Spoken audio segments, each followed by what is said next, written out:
Liquida su deuda de $900K para el mediodía. Ladró mi padre, golpeando documentos falsificados contra la mesa. Yo sonreí, hecho. Horas más tarde, huí. Él vino por efectivo, pero encontró una caja negra que lo hizo llorar. El viento que soplaba del lago Michigan era brutal esa noche, haciendo vibrar el grueso cristal de mi apartamento en el centro de la ciudad. Yo tenía 32 años, estaba sentada en la isla de mármol de mi cocina, rodeada por un mar de informes financieros. Como consultora senior de gestión patrimonial en una de las firmas más implacables de Chicago, mi vida era una serie de números, evaluaciones de riesgos y decisiones calculadas. Estaba exactamente a una semana de un ascenso a socia por el que había sangrado durante los últimos 10 años. Había construido una fortaleza de éxito, una vida perfecta e inquebrantable que controlaba por completo. O eso creía. La ilusión se hizo añicos exactamente a las 11 de la noche. 3 golpes secos y pesados resonaron en mi tranquilo apartamento. No era una solicitud educada para entrar. Era una exigencia. No necesitaba revisar la cámara de seguridad para saber quién estaba parado al otro lado de esa pesada puerta de roble. Solo una persona en mi vida llamaba a la puerta como si fuera dueña del edificio, del aire y de todo lo que había dentro. Apreté mi bata de seda alrededor de mis hombros, con mis pies descalzos silenciosos contra el piso de madera mientras caminaba hacia la entrada. Cuando abrí la puerta, el aire helado del pasillo entró de golpe, trayendo consigo el inconfundible y pesado aroma de whisky escocés caro y cigarros importados. Gregory Ayes estaba allí, mi padre. Llevaba puesto su abrigo gris carbón hecho a medida, su cabello plateado perfectamente peinado hacia atrás, su mandíbula apretada en una línea dura e intransigente. No dijo hola. No preguntó cómo estaba. Simplemente pasó junto a mí, obligándome a retroceder, y dejó caer una carpeta de cuero masiva y gruesa sobre la inmaculada encimera de mi cocina con un fuerte ruido sordo. Liquida la deuda de $900.000 de tu hermana para el mediodía de mañana, ladró, con su voz vibrando con absoluta autoridad. No me miró cuando lo dijo. Ya se estaba desabrochando el abrigo, poniéndose cómodo en mi casa como si yo fuera simplemente su asistente recibiendo una tarea diaria. El aire de mis pulmones se desvaneció. El número resonaba en mi cabeza, fuerte y caótico. $900.000. Me quedé paralizada por una fracción de segundo, con mi mente acelerada a través de la pura absurdidad de la exigencia. Caminé lentamente hacia la isla, con mis ojos fijos en la carpeta de cuero como si fuera un explosivo activo. ¿De qué estás hablando?, pregunté, con mi voz peligrosamente baja. Tu cuñado hizo algunas inversiones tontas, respondió mi padre, agitando una mano con desdén mientras se paseaba por mi sala de estar. Marcus se involucró con un grupo de préstamos privados. Los términos eran agresivos. Están exigiendo el pago del préstamo, y no son el tipo de personas que esperan. La fecha límite es mañana al mediodía. Vas a transferir los fondos y liquidar el saldo. Extendí la mano y abrí la carpeta. Las páginas estaban llenas de acuerdos de préstamos agresivos, pagarés y cláusulas de penalización que harían sonrojar a un usurero. Era una sentencia de muerte financiera. Marcus, el esposo de mi hermana Diana, era un fracaso crónico que disfrazaba su incompetencia con trajes baratos y grandes discursos. Pero incluso para él, casi $1 millón en deuda tóxica de alto rendimiento era asombroso. Pasé a la última página, lista para decirle a mi padre que este no era mi problema, que no drenaría mi cartera cuidadosamente construida para salvar a un tonto. Pero las palabras murieron en mi garganta. En la parte inferior de la página del garante, justo encima de la línea de puntos, había una firma. Mi firma, trazada con una tinta azul perfecta e innegable. La habitación se inclinó. Un zumbido frío y agudo comenzó en mis oídos. Tracé las curvas de las letras con mis ojos. Era una falsificación impecable. Alguien había estudiado mi letra, había practicado los bucles de mi nombre y me había atado a una catástrofe financiera sin mi conocimiento. Y solo había una persona en el mundo que tenía acceso a mis antiguos documentos legales, la arrogancia para lograr esto y el poder para impulsarlo a través de una agencia de corretaje turbia. Miré a mi padre. Dejó de caminar y sostuvo mi mirada. No parecía culpable. Parecía impaciente. Mi propio padre había falsificado mi nombre para salvar a su hija adorada, y esperaba que yo simplemente pagara el rescate. Sentí que una calma extraña y aterradora me invadía. La ira estaba ahí, pero se estaba congelando en algo mucho más duro.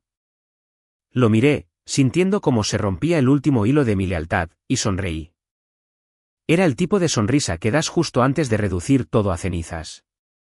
Para entender la absoluta locura de este momento, tienes que entender la dinámica de la familia Hayes. La gente siempre dice que la familia es una red de seguridad, un lugar de amor y apoyo incondicional. En mi casa, la familia era una moneda transaccional y yo era el banco. Crecí en una enorme y fría finca en los suburbios de Chicago, un lugar donde las apariencias importaban mucho más que la realidad. Mi padre, Gregory, construyó su imperio de bienes raíces comerciales sobre la intimidación, el control y la lealtad absoluta. Cada cena se sentía como una reunión de junta directiva hostil. Cada mesada o favor venía con una tasa de interés compuesto tácita. Luego estaba Diana. Mi hermana menor era una criatura delicada y hermosa que aprendió desde muy temprano cómo sobrevivir en el mundo de mi padre. Usaba la suavidad como un arma.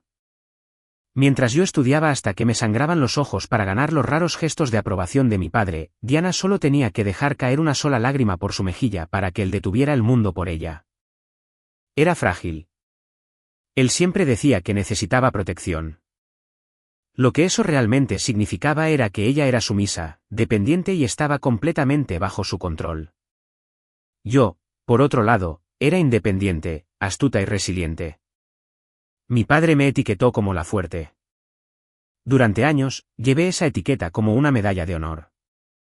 Me tomó una década darme cuenta de que en nuestra familia, ser la fuerte simplemente significaba que eras la persona de la que se esperaba que sangrara para que los demás no tuvieran que hacerlo. Cuando tenía 22 años, trabajando en 2 empleos para pagar mi maestría, mi padre le compró a Diana un vehículo deportivo utilitario de lujo nuevo porque se sentía triste por una ruptura amorosa. Cuando ella agotó el límite de sus tarjetas de crédito comprando ropa de diseñador, él sugirió casualmente que yo la ayudara con un préstamo. Un préstamo que ella nunca pagó. Y cuando se casó con Marcus, un hombre cuyo único talento era fracasar hacia arriba, mi padre sonrió y pagó una lujosa boda en el club de campo. Mientras tanto, yo estaba construyendo mi carrera ladrillo a ladrillo, sacrificando el sueño, las relaciones y mi propia paz mental para volverme innegable en mi campo. Había pasado toda mi vida adulta sacándolos de apuros. Pagué el pago inicial de la primera casa de Diana cuando Marcus perdió su trabajo. Cubrí sus facturas médicas. Liquidé en silencio deudas que mi padre consideraba demasiado vergonzosas para manejar públicamente. Lo hice porque creía en la mentira que Gregory había inculcado en mi cabeza desde la infancia. La familia es lo primero. La familia no da la espalda cuando las cosas se ponen difíciles. Pero de pie en mi cocina mirando mi firma falsificada, la gran ilusión se disolvió por completo. Me di cuenta con absoluta claridad de que no era una hija. Era una sobreviviente designada, un escudo humano colocado frente a Diana para recibir los golpes. Mi éxito nunca fue algo de lo que mi padre estuviera orgulloso por mi bien. Mi éxito era simplemente una expansión de sus propios recursos. Él presumía ante sus amigos del club de campo de su brillante hija que administraba carteras para altos ejecutivos. Pero a puerta cerrada, solo me veía como una cuenta sin fondo de la que podía sacar dinero. Durante años, había tragado la injusticia. Me había dicho a mí misma que mi estabilidad financiera era un privilegio y que ayudar a mi hermana era mi deber. Había ignorado la falta de gratitud, el sentido de derecho, la forma en que Diana publicaba fotos de vacaciones de lujo mientras yo trabajaba semanas de 70 horas solo para mantener a flote su hipoteca. Había dejado que tomaran y tomaran y tomaran, creyendo que eventualmente me ganaría su respeto genuino. Pero al mirar el documento frente a mí, vi la verdad innegable. No me respetaban. Ni siquiera me veían como una persona con mi propia vida, mi propio futuro o mis propios límites. Al falsificar mi nombre en una deuda de $900,000, mi padre había declarado audazmente que mi vida le pertenecía por completo. Estaba dispuesto a destruir mi crédito inmaculado, poner en peligro mi inminente ascenso y atarme a un elemento criminal. Todo para asegurar que su preciosa Diana no tuviera que enfrentar las consecuencias de sus propias elecciones. El banco de Valerie estaba oficialmente cerrado, Pero estaban a punto de descubrir que este banco cobraba sus deudas con absoluta crueldad. El silencio en la cocina se prolongó, espeso y sofocante. Gregory estaba allí parado, completamente indiferente al hecho de que yo sostenía pruebas de un delito mayor en mis manos. Metió la mano en el bolsillo de su abrigo, sacó una pitillera plateada y comenzó a cortar el extremo de un cigarro. Ni siquiera preguntó si podía fumar en mi casa. Asumió que la respuesta era sí, al igual que asumió que yo pagaría la deuda. Falsificaste mi nombre, dije. Las palabras sabían a ceniza. Mantuve mi voz perfectamente nivelada, despojándola de cualquier emoción. Mi padre encendió un fósforo, tomándose su tiempo para encender el cigarro. El humo acre comenzó a llenar mi inmaculada cocina. Sopló una densa nube hacia el techo antes de finalmente mirarme. Autoricé una garantía temporal en tu nombre, corrigió, usando ese suave tono corporativo que usaba para aplastar rivales en las negociaciones. Marcus estaba en un aprieto. El grupo de préstamos necesitaba una firma de alguien con una cartera de alto patrimonio neto y verificable. Mis activos están inmovilizados en el proyecto de desarrollo del centro. Los tuyos son líquidos. Fue una decisión estratégica para proteger el buen nombre de la familia. Una decisión estratégica, repetí, y las comisuras de mis labios se crisparon hacia arriba en una sonrisa oscura y sin humor. Cometiste fraude electrónico y robo de identidad para encubrir a un parásito que no puede mantener un trabajo. Si no pago esto, este grupo de préstamos vendrá tras de mí. Embargarán mis cuentas. Arruinarán mi reputación profesional. Tú ganas mucho dinero, Valerie, dijo, y su voz bajó a un registro profundo y peligroso. No seas dramática. Transferirás los fondos mañana por la mañana. Marcus firmará un acuerdo de pago contigo, y dejaremos atrás este feo asunto. Lo miré fijamente, maravillada por la arrogancia pura y sin adulterar. Él realmente creía que tenía razón. Él realmente creía que mi década de trabajo agotador era solo un fondo de reserva para que él jugara. ¿Y si digo que no? Pregunté, apoyándome ligeramente contra la encimera y cruzándome de brazos. ¿Qué pasa si llevo esta carpeta directamente a la policía? Gregory soltó una carcajada corta y áspera. Se acercó a mí, trayendo el olor a humo y agresión directamente a mi espacio personal. Se inclinó un poco, sus oscuros ojos clavándose en los míos con absoluta malicia. Si haces eso, susurró, cada socio de tu firma sabrá que Valerie Hayes está envuelta en un masivo escándalo de fraude familiar que involucra a prestamistas en la sombra. Tu departamento de cumplimiento suspenderá tus licencias en espera de una investigación federal. Ese ascenso a socia por el que has estado babeando desaparecerá. Tu reputación quedará destruida. Los clientes no confían en administradores de patrimonio que traen agentes federales al vestíbulo. Perderás todo lo que has construido solo para demostrar un punto. Tenía razón. En el mundo hiperconservador de la gestión de patrimonio de alto nivel, incluso el susurro de un escándalo financiero era una sentencia de muerte para la carrera. Había calculado esto perfectamente. Me había acorralado en un rincón donde pagar los $900.000 era la única forma lógica de salvar mi propia vida. Había convertido mi ambición en un arma contra mí. La familia no da la espalda cuando las cosas se ponen difíciles, Valerie, continuó, citando su mantra tóxico favorito mientras daba un paso atrás, luciendo satisfecho. Tú eres la fuerte. Resuélvelo para el mediodía de mañana o te prometo que las consecuencias te golpearán mucho más duro de lo que golpearán a Marcus. No esperó una respuesta. Se dio la vuelta, el sonido de sus costosos zapatos resonó bruscamente contra la madera, y salió por la puerta. Dejó la carpeta en la encimera, un monumento silencioso a su victoria absoluta. Me quedé sola en el apartamento tranquilo, el humo de su cigarro aún flotando en el aire como veneno. Sentía el pecho apretado. Mis manos temblaban, pero no de miedo. El condicionamiento de toda la vida, la culpa, la desesperada necesidad de la aprobación de mi padre, todo se evaporó en ese exacto momento. Caminé hacia la puerta, pasé el cerrojo y regresé a la isla de la cocina. Miré la firma falsificada por última vez. Está bien, papá, susurré a la habitación vacía. ¿Quieres jugar con mi dinero? Veamos qué pasa cuando yo juego con el tuyo. El reloj digital de mi horno brillaba en rojo en la cocina oscura. Medianoche. Faltaban exactamente 12 horas para la fecha límite. Mi padre pensaba que me había atrapado en una pequeña y prolija situación de rehenes financieros. Pero había cometido un error de cálculo fatal y masivo. Olvidó que yo era una maestra en desmantelar y reestructurar patrimonios. Él me enseñó las reglas del juego, pero yo era quien realmente leía la letra pequeña. Tomé mi teléfono y marqué un número que me sabía de memoria. Sonó 2 veces antes de que una voz aguda y despierta respondiera.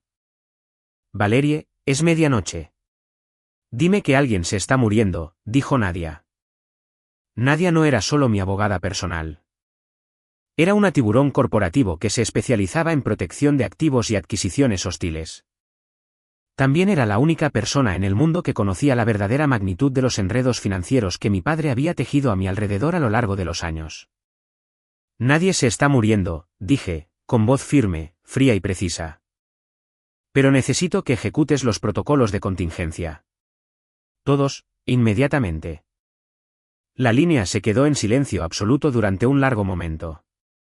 Cuando Nadia volvió a hablar, el sueño había desaparecido por completo de su voz, reemplazado por un enfoque afilado como una navaja. ¿Te refieres al plan de separación?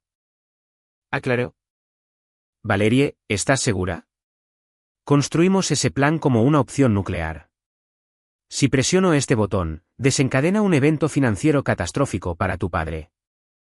Lo bloquea de todo. Los fideicomisos de bienes raíces comerciales, las cuentas de inversión conjuntas, la fundación familiar.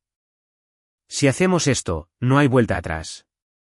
Es una declaración de guerra. Gregory falsificó mi firma en un préstamo abusivo de $900.000 para Marcus, respondí suavemente, caminando hacia la oficina de mi casa y encendiendo mis enormes monitores duales. Dejó los documentos hace 10 minutos. Amenazó con arruinar mi asociación si no lo pago para el mediodía de mañana. Ya estamos en guerra. Nadia, solo estoy lanzando el primer ataque. Escuché el sonido de una computadora portátil abriéndose en su lado, seguido del tecleo rápido y agresivo de teclas. Fraude electrónico y extorsión, murmuró Nadia, con un tono que destilaba asco profesional. Increíble. Dame 20 minutos. Comenzaré a revocar el poder notarial que le otorgaste para la fundación. Congelaré los 2 fideicomisos comerciales donde te incluyó como la garante principal. Usa esos fideicomisos como garantía para su propio capital de trabajo. Una vez que los bloquee, su liquidez caerá a cero. Hazlo, ordené, abriendo mis propios portales bancarios. Revoqué sus derechos de firma en mis cuentas personales hace 3 años, pero necesito que te asegures de que el cortafuegos sea absoluto. Quiero que cada dólar vinculado a mi nombre esté blindado para el amanecer. Quiero que su acceso financiero a mi vida sea completamente inexistente. Redactaré la orden de cese y desista sobre la firma falsificada y la tendré lista para entregarla al grupo de préstamos, agregó Nadia. Puedo congelar legalmente el reclamo de la deuda antes del mediodía. Tendrán que cambiar de rumbo e ir tras el verdadero beneficiario. Marcus. No, interrumpí. Retén el aviso legal a los prestamistas. No lo envíes hasta mañana exactamente al mediodía. ¿Por qué? Preguntó Nadia, deteniendo su tecleo. Si lo enviamos ahora, estarás protegida de inmediato. Porque, dije, mirando las pantallas brillantes de mi cartera, quiero que mi padre entre aquí mañana al mediodía esperando una confirmación de transferencia bancaria. Quiero que sienta la victoria absoluta justo hasta el segundo exacto en que todo su mundo se derrumbe. Quiero que esté en mi casa con las manos vacías mientras sus propios acreedores se dan cuenta de que está en la quiebra. Nadia dejó escapar un silbido bajo. Recuérdame que nunca falsifique tu firma, Valerie. Los cortafuegos se están activando ahora. Descansa un poco. El día de mañana va a ser increíblemente violento. Ella colgó.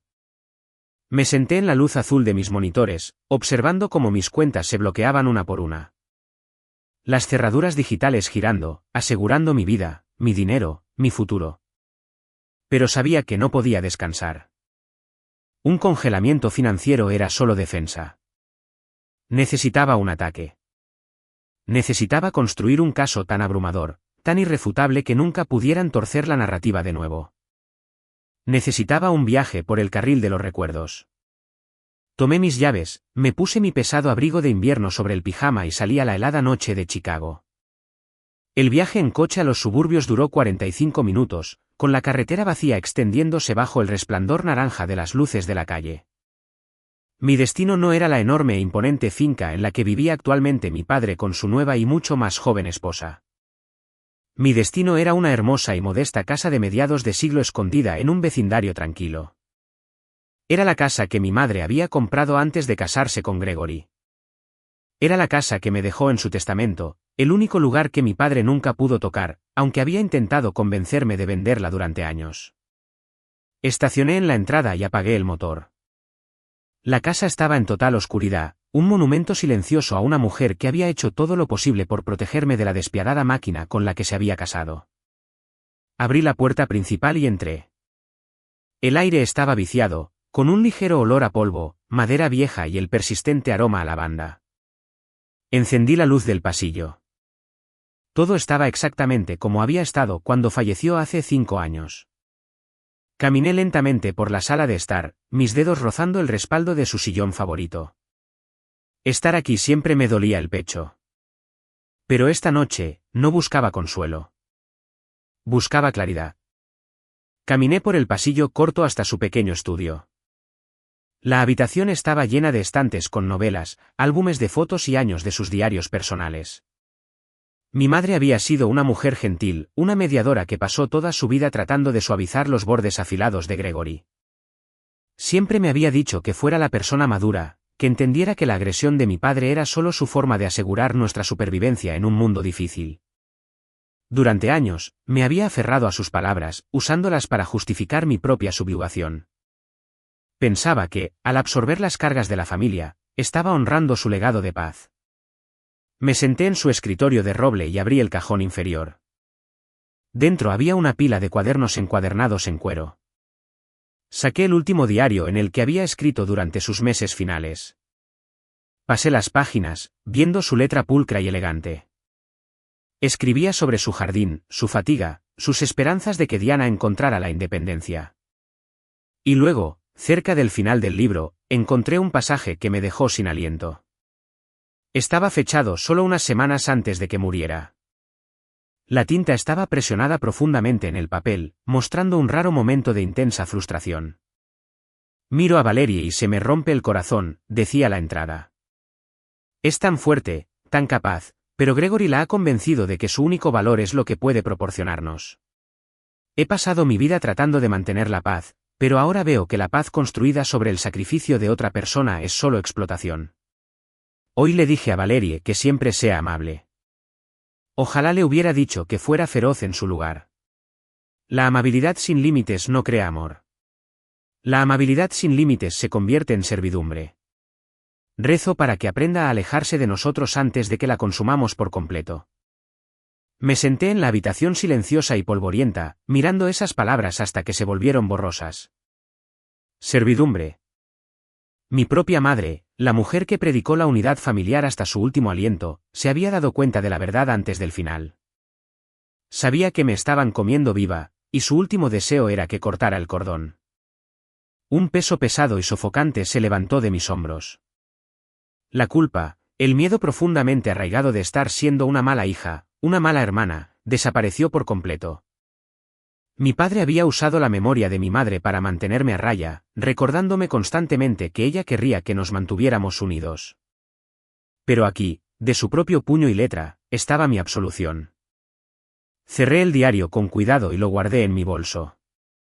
Me puse de pie y miré alrededor del pequeño estudio por última vez.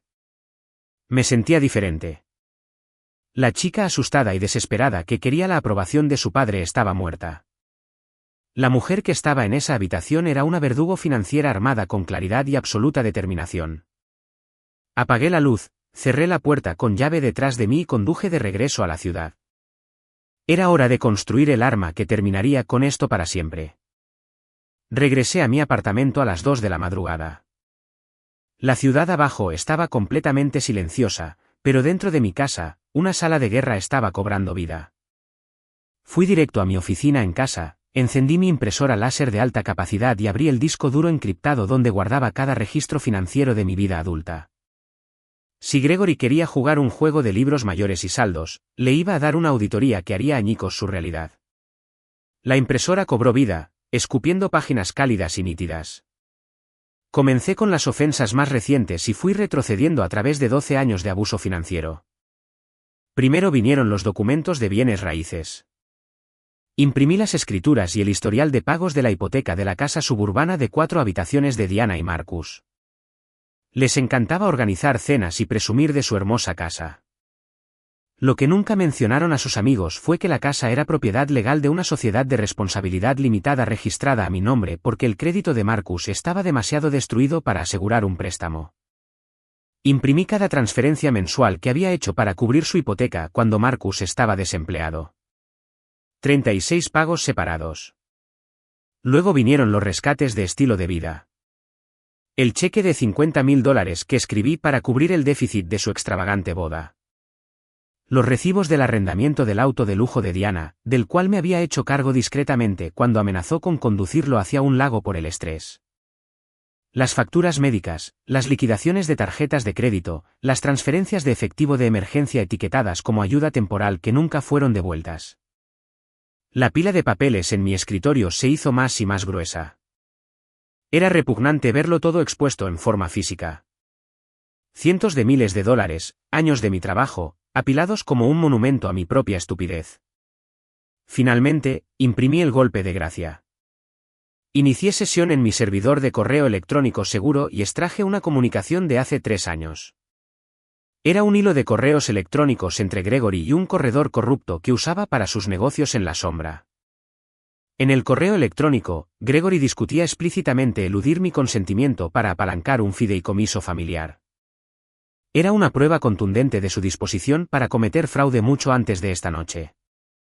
Imprimí el hilo de correos electrónicos y lo coloqué en la parte superior de la pila, justo al lado del documento de préstamo falsificado que había dejado en mi encimera horas antes. Entré a mi armario de almacenamiento y saqué una pesada caja de cartón negro mate. Era una caja de regalo de alta gama que había recibido de un cliente, resistente y perfectamente amenazadora en su simplicidad. La llevé al escritorio y comencé a guardar los documentos dentro.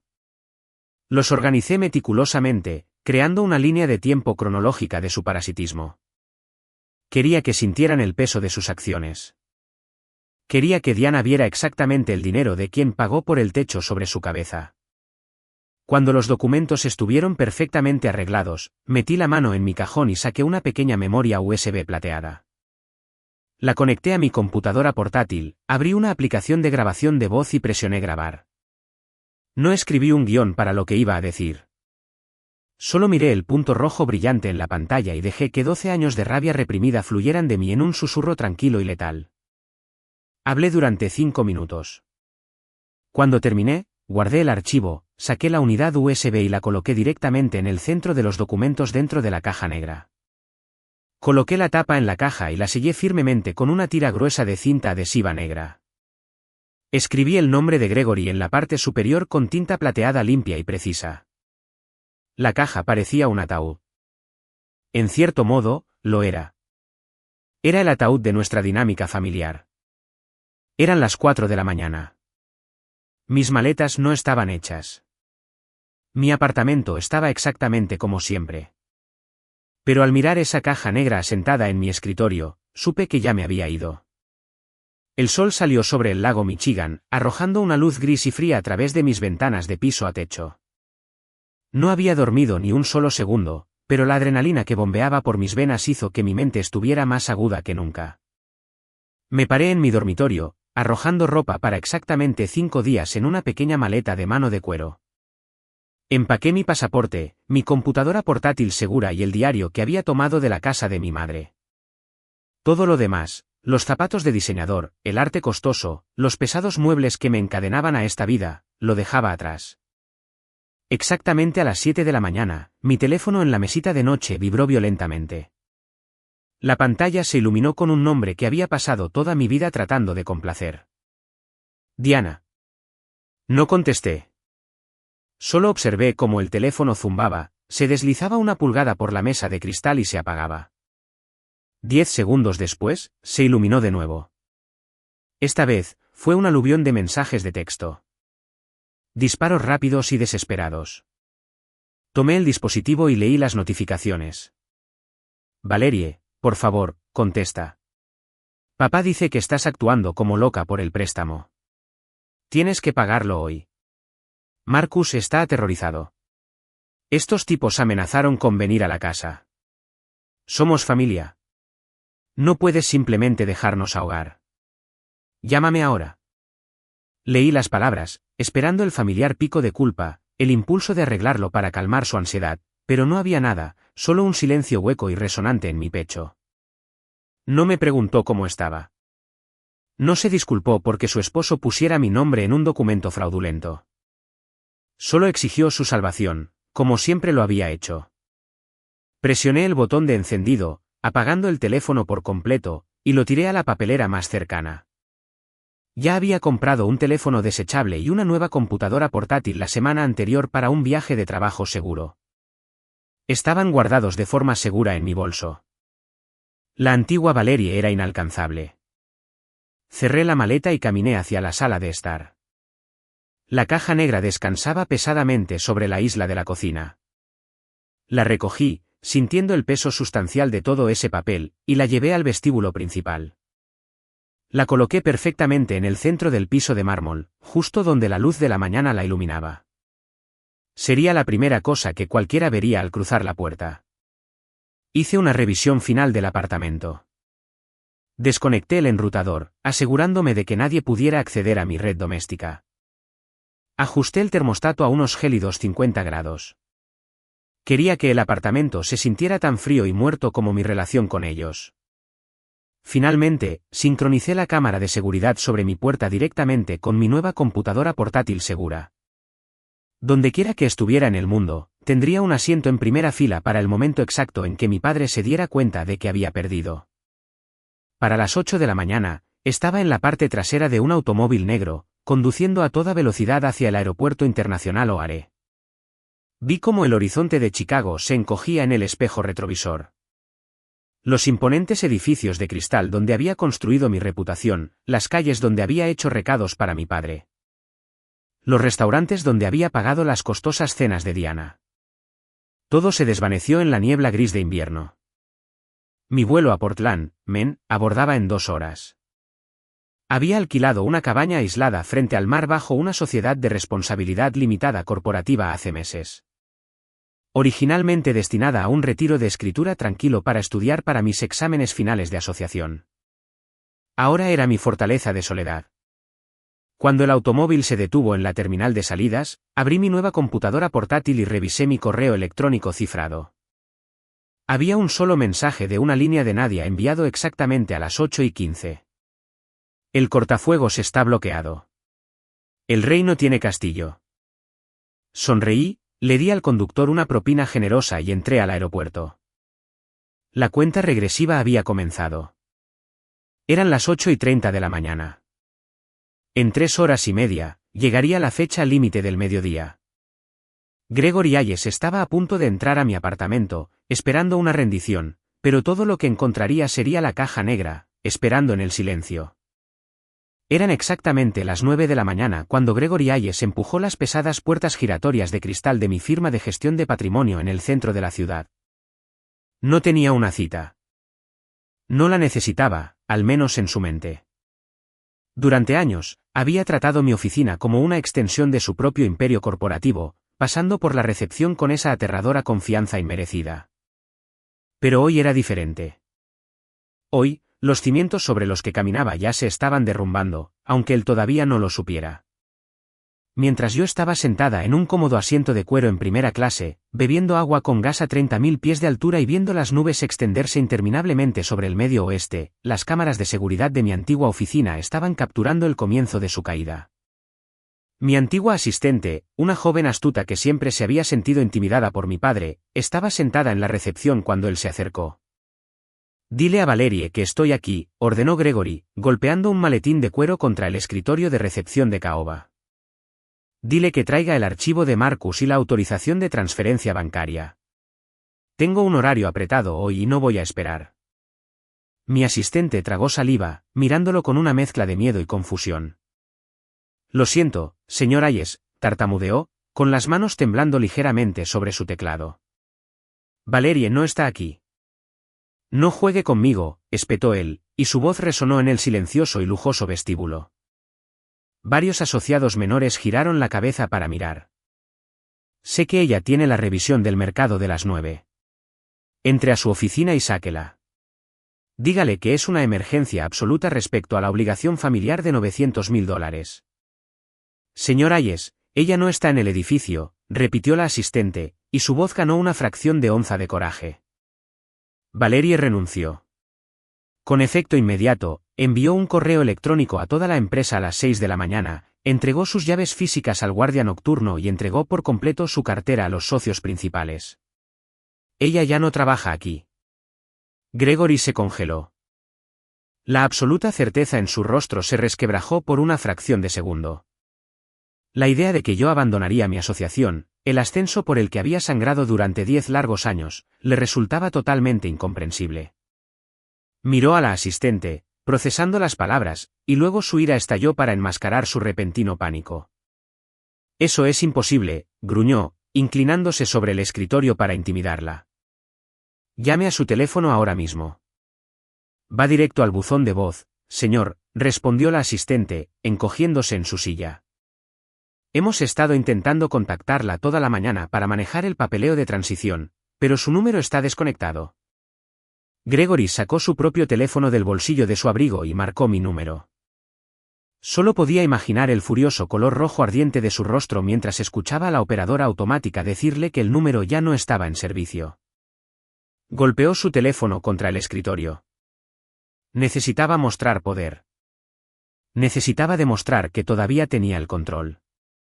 Sacó su elegante y pesada tarjeta de crédito corporativa de metal, la que estaba vinculada directamente al fideicomiso comercial que había congelado horas antes.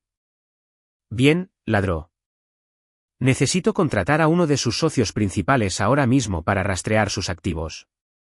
Cargue un anticipo de $50.000 a esta tarjeta y traiga al director gerente aquí de inmediato. La asistente tomó la pesada tarjeta de metal, la pasó por su terminal y esperó. La máquina emitió un pitido, mostrando un mensaje de error en rojo brillante. Lo intentó de nuevo. Otro destello rojo. Miró a mi padre, con los ojos muy abiertos por la absoluta conmoción. Lo siento, señor, susurró, empujando la tarjeta hacia atrás sobre la madera de caoba. Está siendo rechazada. Dice que la cuenta ha sido completamente bloqueada por la garante principal. Mi padre se quedó en el centro del lujoso vestíbulo, rodeado de riqueza y poder, sosteniendo un pedazo de metal inútil. Por primera vez en su vida, sus órdenes no significaban absolutamente nada. La armadura de control que había usado durante décadas estaba comenzando a oxidarse pieza por pieza, mientras yo estaba a kilómetros por encima de la tierra, respirando aire libre al fin. El reloj en la esquina inferior derecha de la pantalla de mi nueva computadora portátil cambió exactamente a las 12 de la tarde. Mediodía, la fecha límite. Estaba sentada en una pequeña mesa rústica de madera en una cabaña costera alquilada en Maine, envuelta en un grueso suéter de lana. Afuera, el océano Atlántico chocaba contra la costa rocosa, enviando espuma blanca a lo alto del aire helado. Era una hermosa y violenta exhibición de la naturaleza. Adentro, sin embargo, estaba observando cómo se desarrollaba otro tipo de tormenta. Tenía la transmisión en vivo de la cámara de seguridad de mi apartamento en Chicago en alta definición en la pantalla. El pasillo fuera de mi puerta principal estaba vacío y silencioso. Y luego, justo a tiempo, las puertas del ascensor al final del pasillo se abrieron. Gregory Hayes marchó por el pasillo. Su cabello plateado, generalmente inmaculado, estaba un poco desordenado, y su costoso abrigo gris carbón se veía arrugado. El pánico por los fallos bancarios de la mañana claramente había cobrado su precio. Caminando medio paso detrás de él estaba Diana. Parecía un desastre absoluto. Llevaba gafas de sol de gran tamaño en el interior, probablemente para ocultar los ojos hinchados, y aferraba su bolso de diseñador contra su pecho como un salvavidas. Abre esta puerta, Valerie, ordenó Gregory, golpeando su pesado puño contra la gruesa madera de roble. Sabemos que estás ahí dentro. No contestas tu teléfono. Mis cuentas están congeladas. El banco hace preguntas que no puedo responder. Abre la puerta ahora mismo. Golpeó la puerta de nuevo, y el sonido vibró a través del micrófono y resonó silenciosamente en mi pacífica cabaña de Men. Diana dio un paso adelante, empujando sus gafas de sol hacia su cabello. Su rostro estaba pálido y manchado de lágrimas. Valerie, por favor, gritó, inclinándose hacia la puerta. Marcus está haciendo las maletas. Dice que los prestamistas le romperán las piernas si no transferimos los $900.000 hoy. Tienes que dejar de ser tan egoísta. Somos familia, por favor. ¿Egoísta? La palabra resonó en mi mente. Incluso ahora, al borde de la ruina total, creían firmemente que mi dinero les pertenecía y mi negativa a rendirme era un acto de crueldad. Miré la pantalla, con una expresión completamente en blanco, sin sentir ningún impulso de acercarme, ningún impulso de arreglar nada. Gregory había terminado de pedir.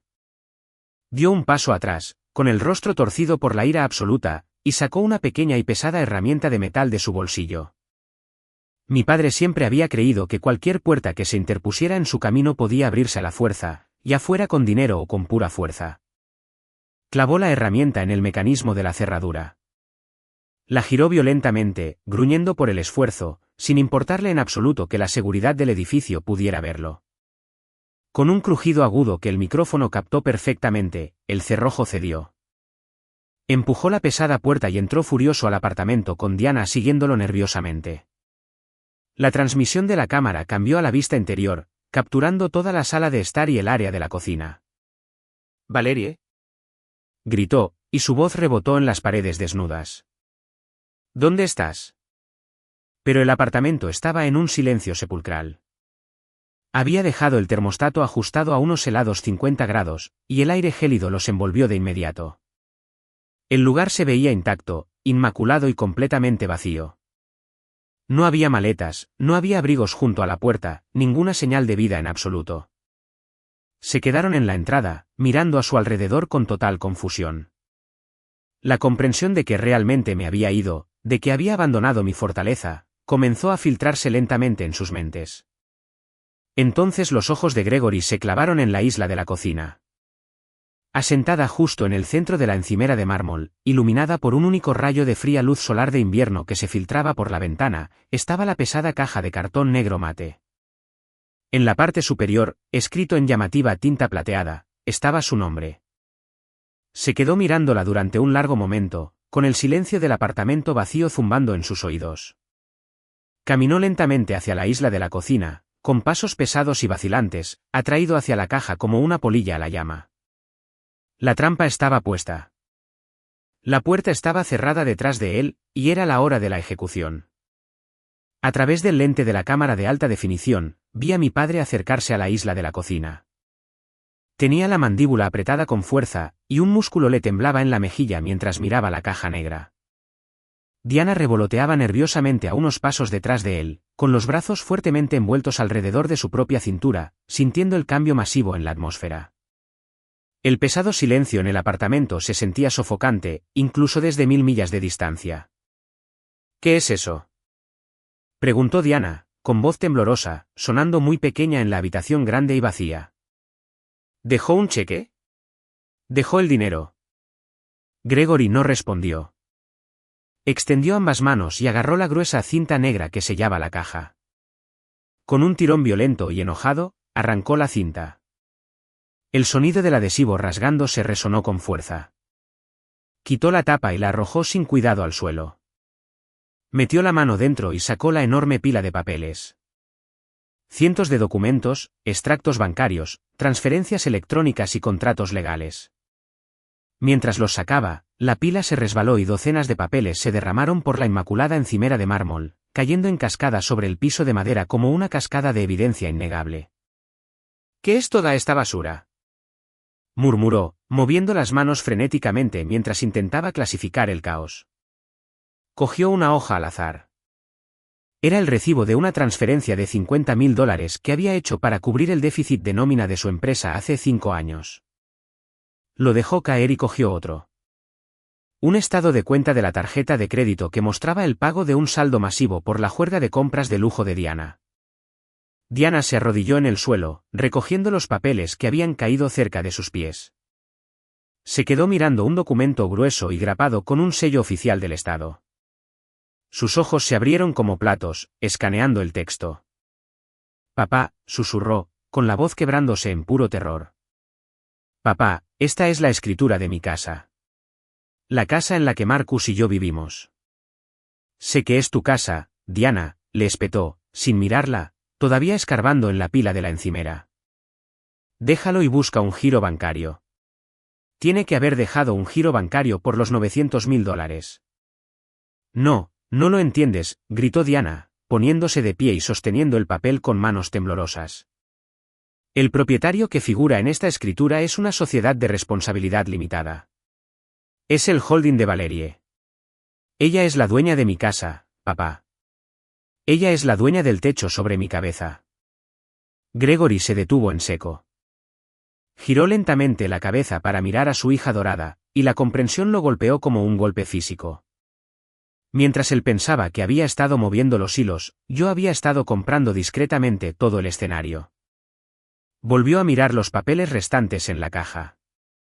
Sus manos temblaban ahora. Se movió más lento, más deliberadamente. Llegó al fondo de la pila y sacó el único hilo de correos electrónicos impreso. El que estaba entre él y su corredor corrupto, la prueba innegable de su intención de cometer fraude. Vi cómo su rostro se quedaba completamente sin sangre. La arrogancia, la ira, la certeza absoluta de su superioridad se desvanecieron en un instante, reemplazadas por el terror puro y desnudo de un hombre que de repente se dio cuenta de que se enfrentaba a una prisión federal. Debajo de esa última hoja de papel estaba la pequeña memoria USB plateada. La cogió. Su respiración era superficial y errática. Miró el altavoz inteligente con Bluetooth que estaba en el estante de la cocina. Con dedos temblorosos, se acercó, conectó la unidad al puerto y presionó el botón de reproducción. La conexión de audio en la transmisión de seguridad crujió por una fracción de segundo antes de que mi voz llenara el helado apartamento. Sonaba completamente diferente a la hija que conocían. No había calidez, ni ansiedad, ni deseo desesperado de complacer. La voz que resonaba a través del altavoz era fría, clínica y completamente distante. «Hola, papá». «Hola, Diana», comenzó la grabación. «Si están escuchando esto, significa que entraron por la fuerza a mi casa esperando encontrar $900.000 para salvarse de sus propios errores catastróficos. Estoy segura de que están enojados. Estoy segura de que se sienten traicionados. Pero necesito que escuchen muy atentamente lo que está sucediendo en este momento». Vi a Gregory hundirse lentamente en uno de los altos taburetes de cuero. Parecía que sus huesos se hubieran convertido de repente en plomo. Diana se quedó paralizada en el centro de la habitación, con las lágrimas corriendo libremente por su maquillaje arruinado. «Durante 12 años, fui su banco», continuó la grabación sin problemas. «Pagué los autos, las casas, la boda, los negocios fallidos y los rescates corporativos silenciosos. Lo hice porque me enseñaron que la familia requiere sacrificio. Pero ayer, cuando dejaste ese documento de préstamo falsificado en mi encimera, no pediste un sacrificio. Exigiste mi destrucción. Estabas dispuesto a sacrificar mi carrera, mi situación legal y todo mi futuro solo para encubrir a Marcus». Una pesada pausa flotó en el audio grabado, permitiendo que el peso de la acusación se asentara sobre ellos. «Así que, he tomado mi propia decisión estratégica», resonó mi voz. «Cada centavo de mi dinero se ha ido. El fideicomiso comercial que usabas para dirigir tu compañía de bienes raíces está congelado. Mi abogada, Nadia, ha revocado tu poder notarial y ha iniciado una separación hostil completa de todos los activos conjuntos. A partir de las 8 de esta mañana, tienes 0 liquidez. Papá, tus tarjetas de crédito serán rechazadas. Tu capital de trabajo ha desaparecido. La junta directiva recibirá una auditoría completa de tus excesos financieros para el final de la semana». Gregory hundió el rostro entre las manos. Un gemido bajo y agonizante escapó de sus labios. Y en cuanto a la deuda de $900.000, dijo mi voz, atravesando su desesperación como un cuchillo. He conservado copias de la firma falsificada junto con el correo electrónico que prueba tu intención de cometer fraude. Si los prestamistas vienen tras de mí, entregaré esos documentos directamente a las autoridades federales. Soy intocable. Tú, sin embargo, estás completamente expuesto. Diana dejó caer la escritura de su casa al suelo y se tapó la boca, reprimiendo un sollozo fuerte y desesperado. Esto no es venganza, concluyó la grabación, bajando el tono a una silenciosa y absoluta finalidad. Esto es simplemente equilibrar el libro mayor. Tomaron todo lo que pudieron de mí y ahora la cuenta está vacía. Me he ido. No me busquen. No me llamen. Finalmente están por su cuenta. Adiós. La grabación se apagó, dejando el apartamento en un silencio ensordecedor y aplastante. Gregory no se movió. Se quedó encorvado sobre la isla de mármol, mirando inexpresivamente la pila de papeles que representaba su imperio en ruinas. Había entrado a esta habitación como un rey exigiendo tributo. Y en exactamente 5 minutos, había sido reducido a un absoluto mendigo.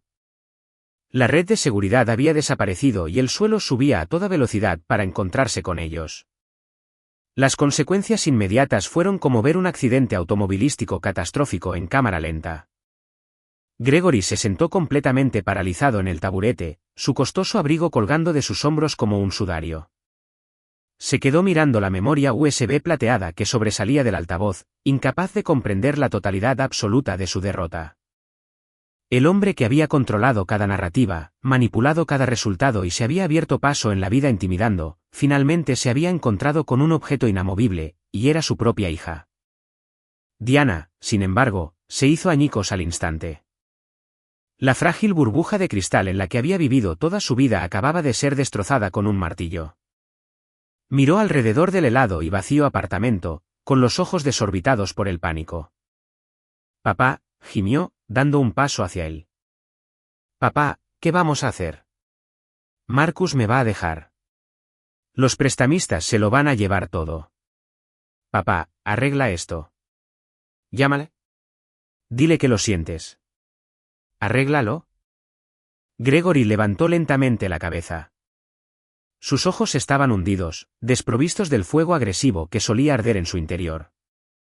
Miró a su hija dorada, la hija que había arruinado al no dejarla caer nunca, y por primera vez, no tenía absolutamente nada que ofrecerle. No puedo arreglarlo, Diana, susurró, y su voz se quebró, sonando increíblemente vieja e increíblemente débil. Se ha ido. Todo se ha ido. Ella se llevó las llaves del reino. Diana dejó escapar un grito visceral y horripilante. Era el sonido del terror puro y sin adulterar y el sentido de derecho siendo arrancados simultáneamente. Cayó de rodillas sobre el piso de madera justo en medio de los documentos financieros esparcidos. Se agarró puñados de su propio cabello, sollozando violentamente, aullando mi nombre una y otra vez hacia la habitación vacía. Valerie, por favor. Valerie, vuelve, gritaba, balanceándose hacia adelante y hacia atrás entre los papeles. En ese exacto momento, se activó el sensor de movimiento de la cámara del pasillo. Vi aparecer una pantalla secundaria en mi computadora portátil. Era la señora Higgins, mi anciana vecina, del otro lado del pasillo. Había oído los gritos y el sonido de la puerta siendo forzada. Estaba de pie en el umbral, agarrando su cardigan fuertemente contra su pecho, mirando con absoluto horror la escena que se desarrollaba dentro de mi apartamento. Vio la cerradura rota. Vio a Gregory, un hombre roto y derrotado, desplomado sobre la encimera. Y vio a Diana revolcándose en el suelo en un charco de lágrimas y documentos legales, rogando por una hermana que ya estaba a 1000 millas de distancia.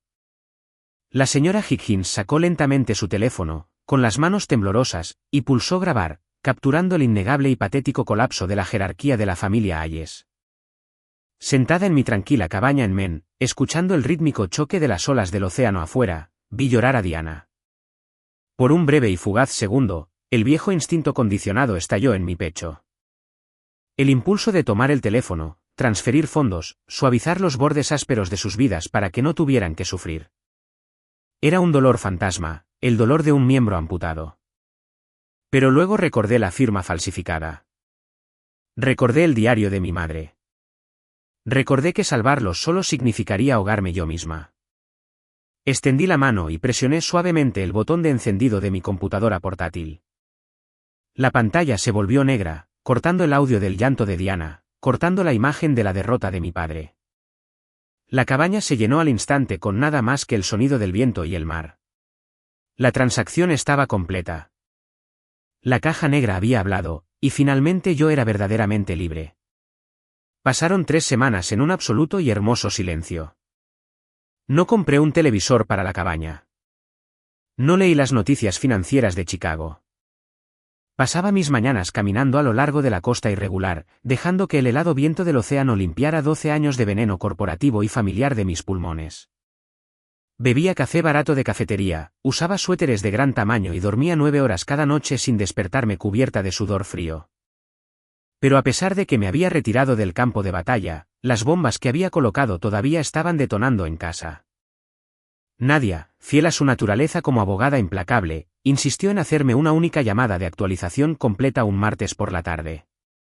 Me senté en mi porche viendo un barco langostero balancearse en la distancia y escuché las consecuencias.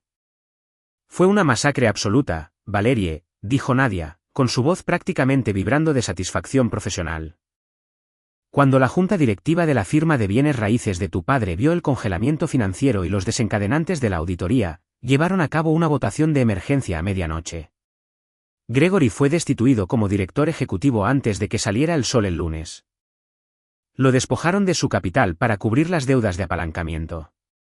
Actualmente está liquidando sus activos personales solo para evitar que su nueva esposa se declare en bancarrota. Vi a una gaviota lanzarse al agua, sintiendo un extraño desapego hacia el hombre que solía aterrorizarme. ¿Y el préstamo falsificado? Pregunté en voz baja. Los prestamistas intentaron ir por ti, respondió Nadia. Pero en el momento en que les presenté la evidencia de la falsificación y amenacé con involucrar a las autoridades federales, se echaron atrás por completo. Fueron directamente a por el verdadero signatario. Marcus. ¿Qué le pasó? Pregunté, aunque ya sabía la respuesta. Los cobardes siempre huyen. Entró en pánico, dijo Nadia, soltando una carcajada corta y cínica. Vació lo que quedaba en la cuenta corriente de Diana, preparó una maleta en medio de la noche y huyó del estado. Los prestamistas lo están persiguiendo actualmente. Diana está completamente sola. Intentó luchar contra el desalojo de la casa, pero dado que tu sociedad holding es la dueña, no tenía ningún estatus legal. La propiedad está actualmente en el mercado. Escuché por un contacto mutuo que tomó un trabajo de camarera en una cafetería en los suburbios para pagar un apartamento tipo estudio barato. Un pesado silencio se apoderó de la línea telefónica. Diana, la chica que solía llorar si su vehículo deportivo utilitario de lujo tenía el interior del color equivocado, ahora estaba llevando platos de huevos y limpiando mesas pegajosas solo para sobrevivir. Era una dura realidad, pero era la realidad de la que había estado aislada toda su vida. Han intentado contactarte a través de mí docenas de veces, agregó Nadia, suavizando un poco su tono. Gregory quiere negociar. Diana solo llora y pide tu nuevo número. ¿Quieres que les transmita algún mensaje? Tomé una respiración profunda del aire salado del océano. No, dije suavemente. Sin mensajes. El silencio es el único maestro que les queda. Colgué el teléfono. No había alegría en escuchar sobre su destrucción. No hubo vítores triunfantes ni puños al aire. Solo había una aceptación silenciosa y solemne. Había amputado un miembro enfermo para salvar el resto del cuerpo. Fue violento. Fue doloroso, pero era necesario para sobrevivir. La primavera llegó a Men, descongelando lentamente el hielo a lo largo de la costa rocosa y trayendo un olor fresco y limpio al aire. Para mi tercer mes en la cabaña, la vida caótica y de alta velocidad que había vivido en Chicago se sentía como una película que había visto hace mucho tiempo. No tenía ningún deseo de regresar al mundo despiadado de la gestión de patrimonio. En cambio, encontré un tipo diferente de riqueza. Comencé a ser voluntaria en un centro comunitario local en Portland 2 veces por semana. Impartía un pequeño taller nocturno para mujeres sobre independencia financiera y establecimiento de límites. Mi aula era una habitación modesta con sillas plegables y una pizarra blanca chirriante. Las mujeres que asistían eran justo como yo solía ser. Eran madres que vaciaban sus cuentas de jubilación para rescatar a hijos adultos. Eran hermanas que contraían deudas de tarjetas de crédito para apaciguar a hermanos exigentes. Eran mujeres ahogándose en la tóxica mentira de que la familia significa prenderse fuego para mantener calientes a los demás. Les enseñé cómo leer libros mayores, cómo construir cortafuegos de crédito, y lo más importante, cómo decir la palabra no sin disculparse. Cada vez que me paraba frente a esa pizarra blanca, sentía que los fantasmas persistentes de mi pasado perdían su control sobre mí por completo. Una tarde, cuando regresé del centro comunitario, encontré un sobre blanco liso en mi buzón. No había remitente, pero reconocí la letra al instante. Era de Gregory. Los trazos pesados y agresivos que había temido toda mi vida ahora eran ligeramente temblorosos e irregulares. Llevé el sobre a la playa. Me senté en un trozo de madera flotante, escuchando el rítmico choque de las olas, y lo abrí de un tirón. Era una sola hoja de papel barato de cuaderno con rayas. Valerie, decía la carta. Lo he perdido todo. La empresa, la casa, el respeto de mis compañeros. Durante semanas, te culpé. Maldije tu nombre. Pero ayer, vi a Diana terminar un turno de 10 horas en una cafetería. Parecía exhausta, pero no lloró y no pidió limosna. Solo caminó a casa. Me di cuenta entonces de que, al quebrarnos, fuiste la única que realmente intentó salvarnos. Te enseñé a ser despiadada en los negocios, pero olvidé enseñarte a ser amada. Aprendiste la primera lección demasiado bien, y yo estoy pagando el precio de la segunda. No espero que me perdones. Solo quería que supieras que lo entiendo. Papá. Leí las palabras 2 veces. No había manipulación, ninguna demanda de dinero, ningún viaje de culpa tóxico, solo un hombre roto que finalmente veía los restos que había causado. Era lo más parecido a una disculpa que recibiría de él. Y sorprendentemente, fue suficiente. Doblé la carta, la guardé en el bolsillo de mi abrigo y me puse de pie. El sol comenzaba a ponerse sobre el Atlántico, arrojando brillantes vetas de púrpura y dorado sobre el agua. Respiré hondo, sintiéndome más ligera de lo que me había sentido en 32 años. Durante toda mi vida, pensé que el poder venía del control. Pensaba que el poder era tener el mejor trabajo, la mayor cantidad de dinero, la capacidad de arreglar cada desastre que mi familia creaba. Pensaba que tenía que mantener todo unido. Pero parada allí en la costa, sin nada más que la ropa que llevaba puesta y paz en mi corazón, me di cuenta de la verdad. El verdadero poder no viene del control. El verdadero poder viene de la disposición a alejarse. Viene de mirar el caos, soltar la carga y simplemente dejarlo ir. Le di la espalda al océano y caminé hacia la calidez de mi cabaña, lista para vivir una vida que finalmente me pertenecía por completo. Esta historia es puramente ficticia y tiene fines de entretenimiento y educativos.